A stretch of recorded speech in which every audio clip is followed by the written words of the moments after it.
Hello दोस्तों, welcome back to our channel.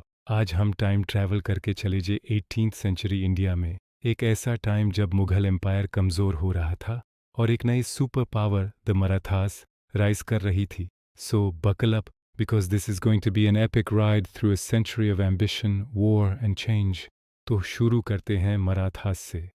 The Marathas, under their policy of expansion, were a force to be reckoned with. उनका plan simple था, Mughal territories को conquer करके आगे बढ़ना। लेकिन रास्ते में एक बड़ा चैलेंज था, निज़ाम उल मुल्क, the powerful governor of the Deccan. दोनों के बीच डेक्कन पे कंट्रोल के लिए एक कांस्टेंट पावर स्ट्रगल चलता रहा। ये एक पॉलिटिकल चेस गेम जैसा था, जहां अलायंसेस बनते थे और टूटते थे। इसी दौरान मराठास ने अपनी नज़र गुजरात और मलवा पर डाली। ये रीजन्स ट्रेड रूट्स के लिए बहुत इंपॉर्टेंट थे। Through a series of brilliant military campaigns, उन्होंने इन रिच प्रोविंसेस पर अपना कंट्रोल एस्टैब्लिश कर लिया। ये सिर्फ एक मिलिट्री विक्ट्री नहीं थी, बल्कि एक इकोनॉमिक पावर हाउस बनने की तरफ एक बड़ा कदम था। अब आते हैं नॉर्थ इंडिया की तरफ। The Maratha advance into the Doab and Punjab happened in phases.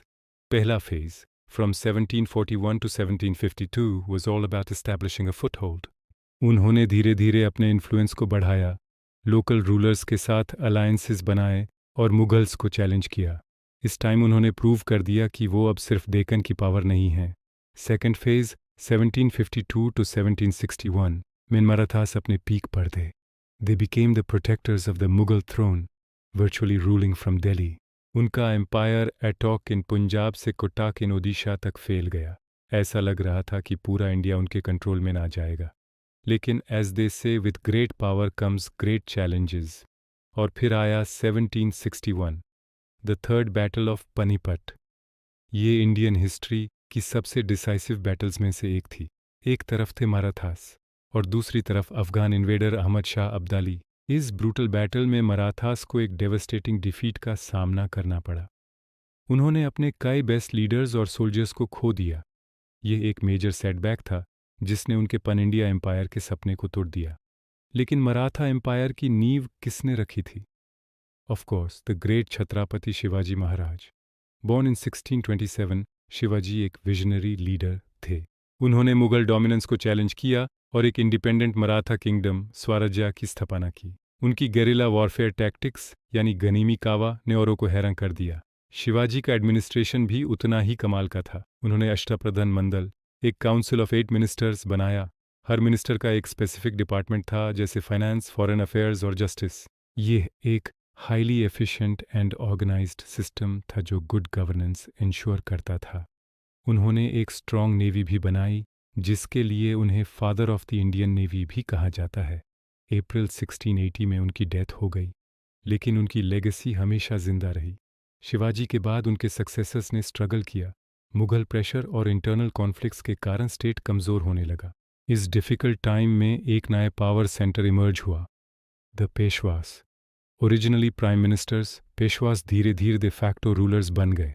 From 1713 to 1818, the Peshwa era was a time of great expansion.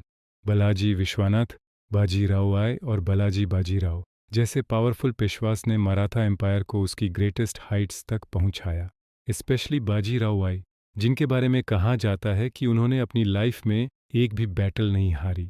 उन्होंने मराठा इन्फ्लुएंस को नॉर्थ इंडिया तक एक्सपैंड किया और उन्हें एक फॉर्मिडेबल पावर बना दिया। मराठा एम्पायर सिर्फ पेशवास तक लिमिटेड नहीं था, ये एक कन्फेडरेसी थी जिसमें कई पावरफुल मराठा फैमिलीज शामिल थीं, जैसे नगपुर के भोंसलेस, बड़ौदा के गायकवाड्स, इंडोरे के होलकर्स और ग्वालियर के सिंधियास। ये सभी फैमिलीज अपने अपने रीजन्स में पावरफुल थे और उन्होंने मराठा कॉज में सिग्निफिकेंट कंट्रीब्यूशन दिया। ऑल्दो इनके बीच कभी कभी इंटरनल राइवलरीज भी होती थीं, लेकिन ये मराठा कन्फेडरेसी का एक इम्पॉर्टेंट हिस्सा थे। अब थोड़ा सा शिफ्ट करते हैं और 18th सेंचुरी की इकोनॉमिक कंडीशन पर नज़र डालते हैं। ये एक मिक्स्ड पिक्चर थी, जहां एक तरफ पॉलिटिकल इंस्टेबिलिटी और कांस्टेंट वॉरफेयर से ट्रेड और एग्रीकल्चर को नुकसान हुआ, वहीं दूसरी तरफ बंगाल, अवध और हैदराबाद जैसे रीजनल स्टेट्स में इकोनॉमिक प्रॉस्पेरिटी भी आई। इंडियन टेक्सटाइल्स, स्पाइसेस और हैंडीक्राफ्ट्स की डिमांड यूरोप में बहुत हाई थी।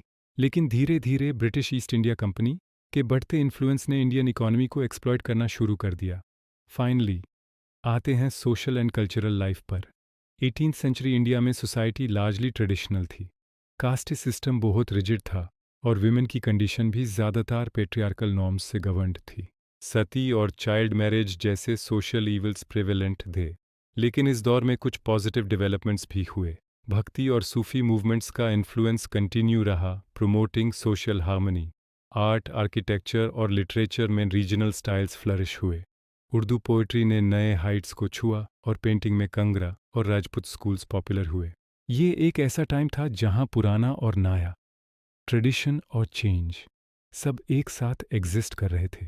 तो दोस्तों, ये थी कहानी 18th सेंचुरी इंडिया की, a century of decline and rise, of epic battles and great leaders.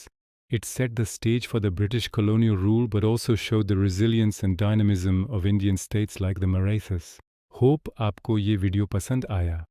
अगर हाँ, तो लाइक बटन ज़रूर दबाएं और अपने हिस्ट्री लविंग फ्रेंड्स के साथ शेयर करें।